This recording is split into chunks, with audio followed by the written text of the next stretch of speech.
तो क्षण आलेला आहे आणि तो क्षण म्हणजे हिंदू हृदय सम्राट शिवसेना प्रमुख बाळासाहेब ठाकरे यांचे विचार आणि मार्गदर्शन. अखंड हिंदुस्थानचे कैवारी प्रबोधनकार सुपुत्र देव देश धर्म मराठी मनाचे मानबिंदू हिंदू अस्मितेचे शिरोमणी हिंदुस्थान हिंदू हिंदुस्थानचे एकमेव हिंदू हृदय सम्राट हिंदू धर्मरक्षक सरसेनापती महानेता माननीय शिवसेना प्रमुख श्रीमान बाळासाहेब ठाकरे यांचा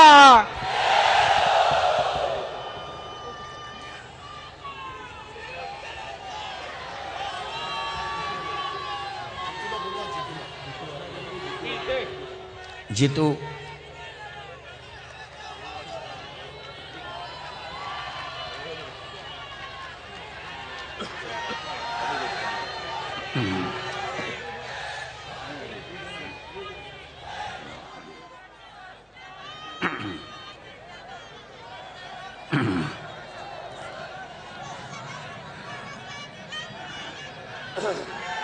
करायचं का सुरुवात? जमलेल्या माझ्या तमाम हिंदू बांधवांनो, भगिनींनो, मातांनो,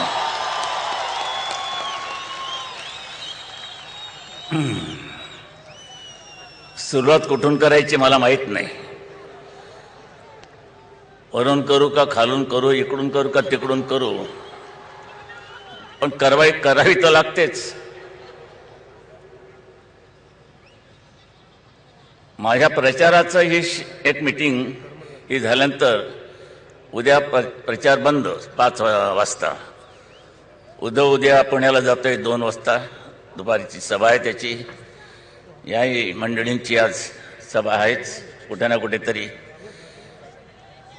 आज सगळे एकत्र आलेले पाहून बरं वाटलं. आपली एकी कायम आहे.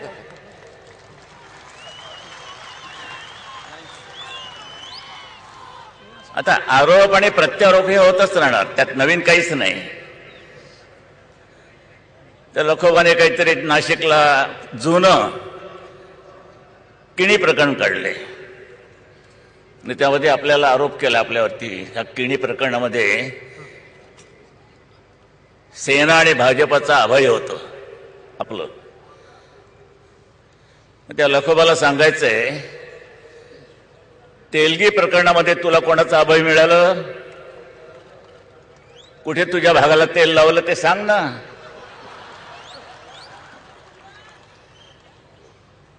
दूरदर्शनवरती दाखवलं गेलं होतं.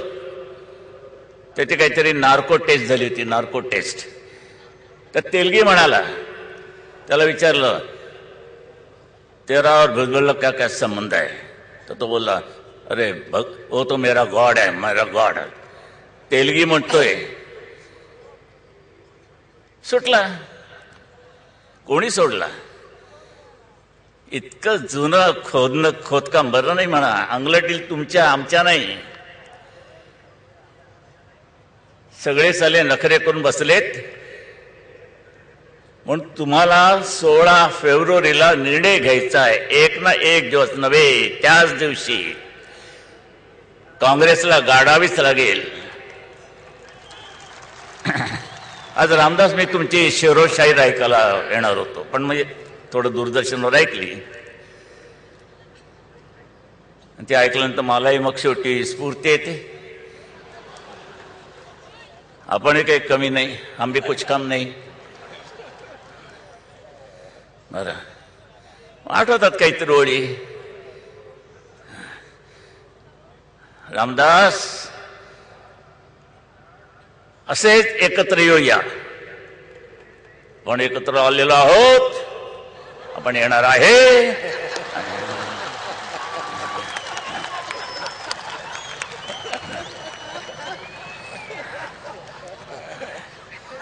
आपण एकत्र आलो, एकत्र राहूया. आणि रामदास, तुम्ही आठवले, सगळे मिळून आपण 26 फेब्रुवारीला काँग्रेसला नागवले.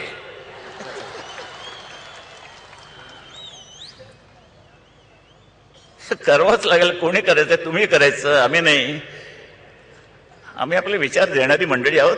बाबांनो, विचार घ्या, शाणे व्हा. ते आमचे महाराष्ट्र राज्याचे मुख्यमंत्री पृथ्वीराज चव्हाण, काय झोकदार ऐतिहासिक नाव आहे. जगेल आणि वाहन राहिली.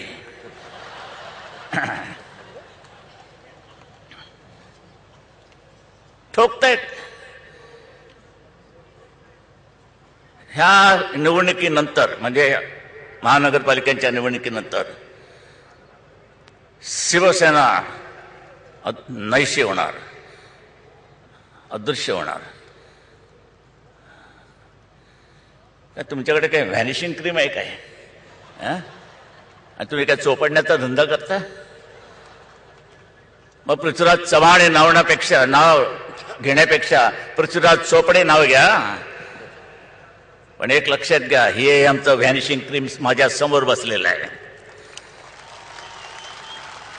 हे 10 फेब्रुवारीला तुम्हाला लावल्यानंतर तुम्ही व्हॅनिश होणार आहात. शिवसेना व्हॅनिश होऊ शकत नाही, करताच येणार नाही.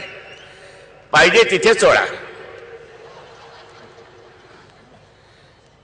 काय सर, किती 80 म्हणजे सेना निघाल्यात. 80 सेना आपली शिवसेना निघाल्यापासून सगळ्या नष्ट झाल्या. एकमेव शिवरायाची शिवसेना आज हयात आहे, तुमच्या माझ्या समोर बसली आहे.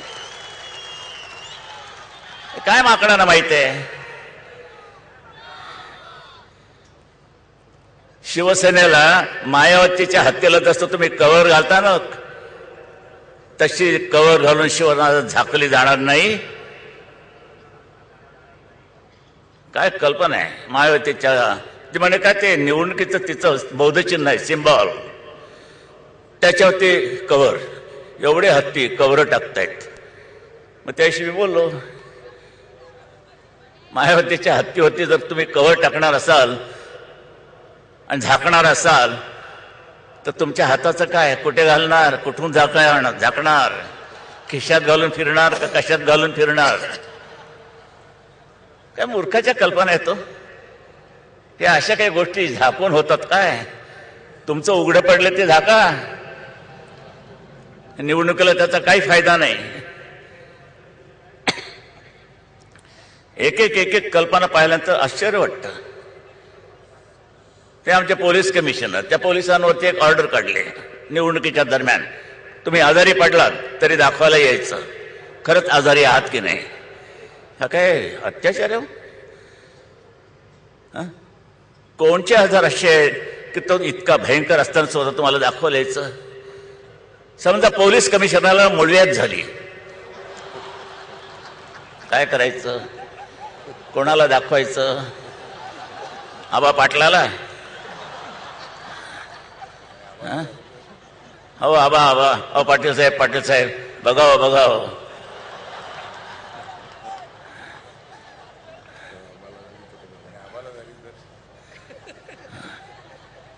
काहीतरी सांगावं, माझा गेट ऑफ इंडिया पाहावं. काय कल्पना काय त्या? माणसं आहेत, काही होऊ शकतं, कसलंही दुखणं उद्भवू शकतं. काही अशी दुखणी असतात की तो नाही हलू शकणार नाही, चालू शकणार नाही, अंगात फणफणीत ताप आहे, तो काय कमिशनरला दाखवा द्यायचं की घाला तुमचं हे म्हणजे ते हे आपलं थर्मामीटर बघलेत.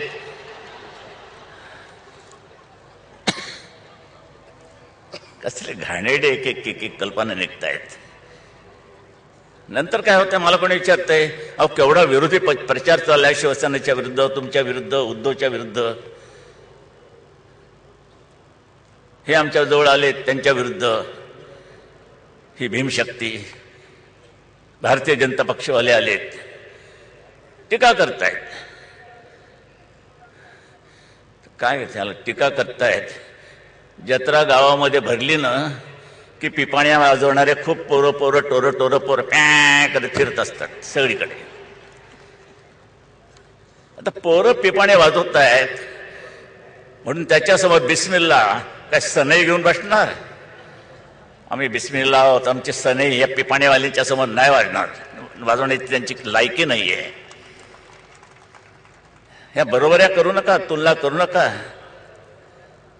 आहेत सध्या बरेचसे मार्गावर येत आहेत, येऊ द्या, पुष्कळ मार्ग येतात. पण ही लोकशाहीला काही अर्थ राहिला का? आज मुंबईमध्ये शिवसेनेने जे कार्य केले ते दृश्य स्वरूपात आहे, दृश्य स्वरूपात. पुस्तिकाही उद्धवनी काढलेली आहे, हे करून दाखवले. त्याच्यावरती टीका. कोणी म्हणते, ते आबा म्हणतात यांनी काय केले, चरून दाखवले. हो, चरून दाखवले. बरं. आणि त्यानंतर काही वृत्तपत्र एक दररोज एक तरी फोटो असतो कचऱ्याचा, आणि तो एक कोण भिकार, कोणीतरी एक भाऊचा धक्कावाला टोपी घालून फिरतो, ठराविक मॉडेल शोधून काढतो, बायका त्यांच्याच, प्रत्येकडे ते दांडके घेऊन फिरतो. तुम्हाला काय वाटतं, नगरसेवकांनी कसं काम केलंय? कसं काम केलंय? आमचा संडास तुटलाय, तो अजून बांधला नाही. खासदाराला तेच सांगतात, असते तो खासदार, पण त्याला सुद्धा गटारीची कामं. हे तुम्हाला एवढंच बरोबर कशा तेवढं मनसेच्या ह्याच्याच त्याच्याच बायका, शिवसेनेची बायका नाही मिळत तुम्हाला? पण काही काही आहे, रणरागिणी आहेत, खडाडून उत्तर देतात, दणदणीत उत्तर देतात.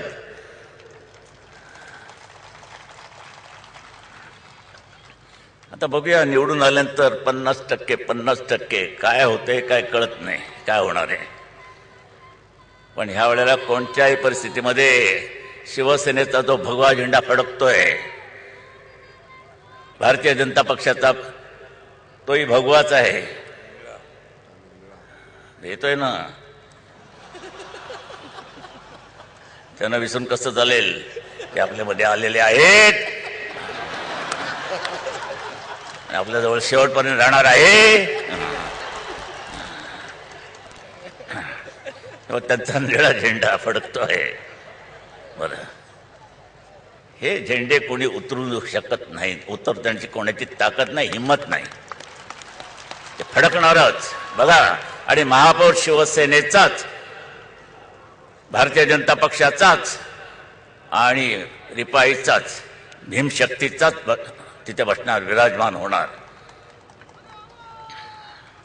आपलाच.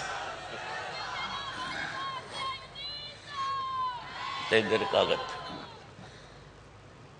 ही जी सगळी जे काही चालली आहेत गोष्टी, आरोप होता. आता तिकडे पण बस, सभा बाजूलाच भरली आहे कुठेतरी, कुठे कागद आहे? त्या खरं सांगायचं म्हणजे जुनं कशाला उकरून काढताय? नवीन मुद्दे नाही तुमच्याकडे? शरद पवार आमचे दोस्त म्हणजे काय, तो काँग्रेसमध्ये कोणीच नव्हता. यावेळेला शिवसेनेचा जन्म झाला आणि पहिला मेळावा शिवतीर्थावरती घेतला गेला, तर शरद पवार आणि अरुण मेहता, दुर्दैवाने अरुण मेहता नाहीत, पण माझं भाषण कट्ट्यावर बसून ऐकत होते शिवाजी पार्कच्या. काँग्रेसमध्ये कोणी नव्हते. तिथून माझी मैत्री आहे त्यांची, तिथून. आणि आज तुम्ही एकदम काय काढताय? कुठे जुनं पीठ? हो, मी बोललो ना,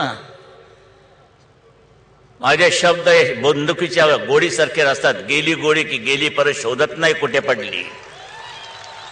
तुम्ही तिचं कार्टीज गोळा करा, पण गोळी नाही मिळायची. मी आयुष्यात कधी घुमजाव केलं नाही, दिला शब्द दिला, शब्द परत घेतला नाही कधी. असं असताना तुम्ही कशा करता झक मारायला ते काढलं नामांतराचं पीठ? गरिबांची बाजू मी घेतली होती. जे काही गरीब आहेत, दलित आहेत, कोणी आहेत, ते काही जाऊन विद्यापीठात शिक्षण घेणं, साधं शिक्षण त्यांना मिळत नाही, त्याची सोय तुम्ही करू शकत नाही, त्यांना राहायला घरं देत नाही. तिथे मी बोललो होतो, कशा करताय नामांतराचं चाललंय तुमचं? कशा करता झगडताय, लढताय? घरामध्ये नाही पीठ, कशाला हवं विद्यापीठ? ते बोललो ना. त्यात गरिबांची बाजू होती, हेटाळणी नव्हती. का काढलं शरद पवार तुम्ही? बरं, तुमच्यामध्ये प्रामाणिकपणा काही शिल्लक असेल तर रासू गवईला बोलवा. तुम्ही या. रासू गवई माझ्या मातोश्रीमध्ये आले होते, जेवायला बोलवलं होतं त्यांना. आणि त्यावेळेला रासू गवईने मला त्याने विचारलं की बाळासाहेब काय करायचं आहे मराठवाडा विद्यापीठाचं. तर म्हटलं कशा करताय काय पाहिजे. नाही म्हणजे आंबेडकरांचं नाव. म्हटलं बघा मराठवाड्याला इतिहास आहे आणि हा इतिहास तुम्हाला पुसता येणार नाही. तिकडे त्यावेळेला लढत दिली होती हैदराबादच्या त्या निजामच्या विरुद्ध. ते म्हटलं तो रिजिस्ट होता. किती हिंदू मारले त्यांनी. आणि रामानंद तीर्थ कशाला हे आदर्शमध्ये सापडलेत ना. हे अशोक चव्हाण त्यांचे वडील शंकरराव चव्हाण हे होते रामानंद तीर्थाबरोबर. त्यांनी झुंज दिली होती. गोविंद शराफ होते. आणि त्या मराठवाड्याला इतिहास आहे. इतिहास ऐतिहासिक आहे नाव.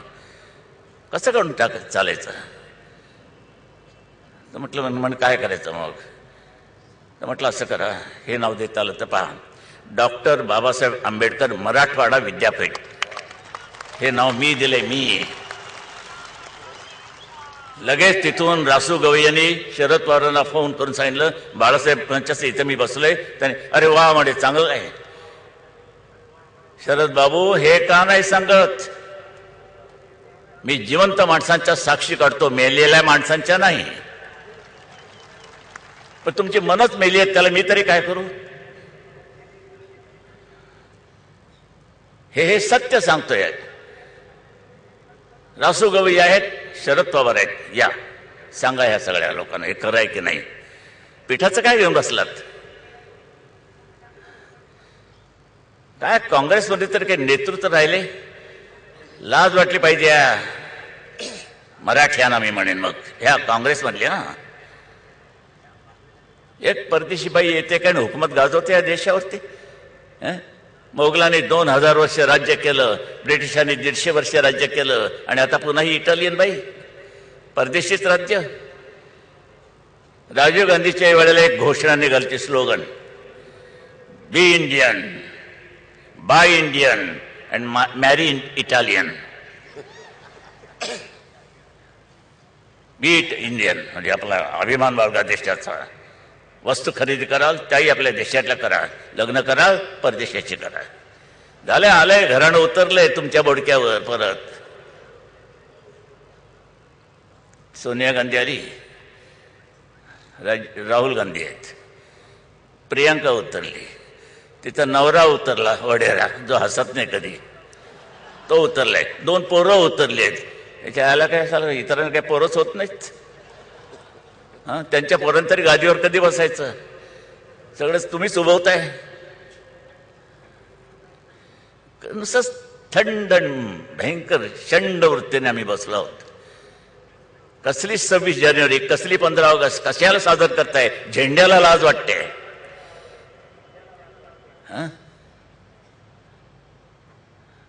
ते आमच्या राष्ट्रपती त्यानं साधं सांगितलं की तो जो अफजल गुरुचा जो दयेचा अर्ज आहे तो फेटाळून लावा. नाही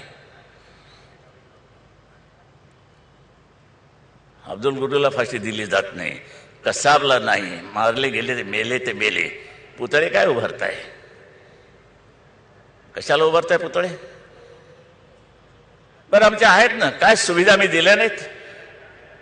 ती आज पुरवणी बाहेर पडली ती बघा आमची मुंबईमध्ये काय किती केले त्याचं वर्णन काय. तो स्विमिंग पूल जाऊन बघा. ते संयुक्त महाराष्ट्र चळवळीचं दालन जाऊन बघा. बागा सुधारल्यात किती ते जाऊन बघा.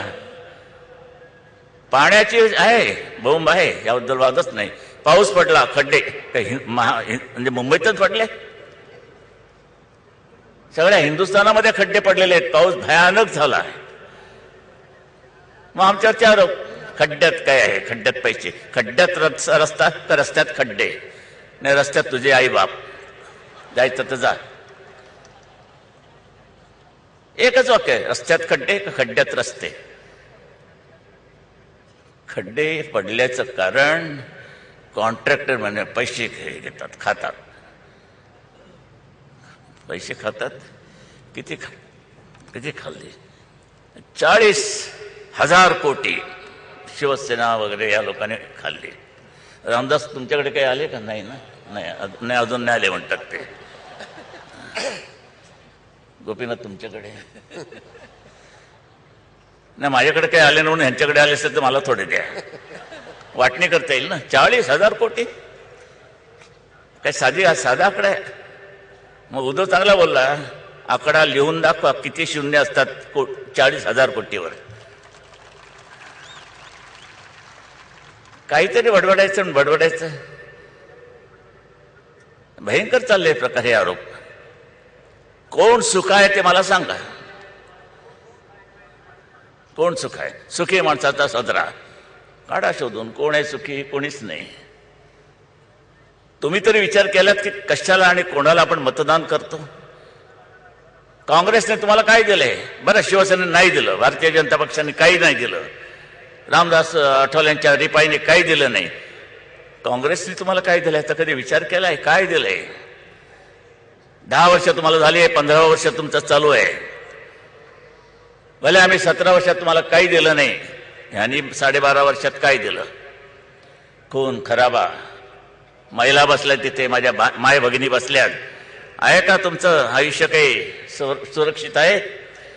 मंगळसूत्रांना हात घालण्यापर्यंत यांची पाळी गेली, दरोडेखोरांची, चोरांची. खून खराबा. खुनाच्या कल्पना काय? सासूला मारते, सासू नातवाला मारते, नातू आईला मारते, अमुक मारते. खुनी मुडदे पडतायत. अमरावतीला काय ते 1 कोटी रुपये पकडले. म्हणजे मतदान सुद्धा स्वच्छ नाही. या अजित पवारांनी खडकवासलामध्ये मार खाल्ला, वांजोळ्याच्या बायकोला उभं केलं, निवडणुकीला. ती पडली, ती राष्ट्रवादीत जाऊन पडली, बीजेपीचे निवडून आले. मग इतका फटका खाल्ल्यानंतर मावळ प्रांतामध्ये 3 शेतकरी मारले गेले. का मारले गेले? शेतातनं पाईपलाईन टाकायची. अहो म्हणे आमचं शेत उद्ध्वस्त होतोय. हे इथे असं नका करू. गोळ्या बार होऊन 3 मारले गेले.